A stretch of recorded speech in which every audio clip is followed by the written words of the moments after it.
In Kentucky, in-person absentee voting for the May primary got underway today. There's still a few things you need to know if you're voting in person but can't do so during early voting or on Election Day. ABC 36's Anna Medina spoke with the Secretary of State and has more on what we can expect for the primary. She now joins us with more. Anna?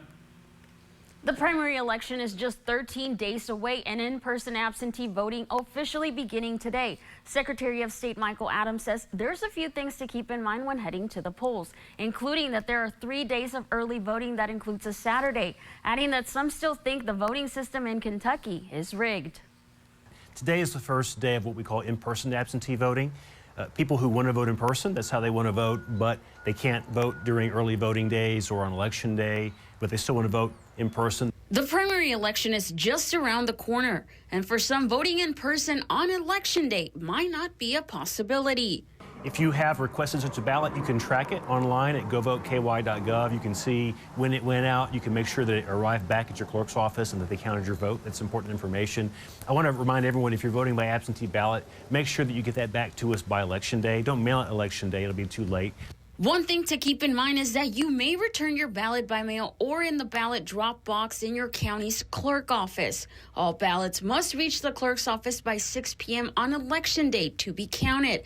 But if you're not voting absentee, You've got this week and the first of next week to vote in person absentee. You've got 3 days of expanded no excuse early voting. Thursday the 11th through Saturday the 13th. Saturday, that's great for most people. And then, of course, you got Tuesday Election Day. Secretary Adams says while this is the election in a 4-year cycle that tends to have the lowest turnout, voters shouldn't be discouraged, and also wants to clear any misconceptions that may be out there.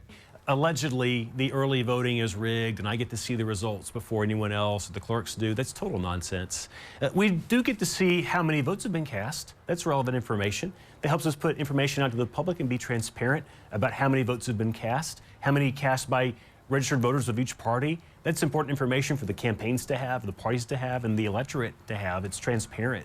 But what we do not have access to is how people voted. Now, Adams also encourages people to vote early to avoid long lines. Also adding that if you're in line by 6 o'clock on Election Day, you will still be able to vote. For more information on dates, voting information, and polling locations, click on this web story at WTVQ.com.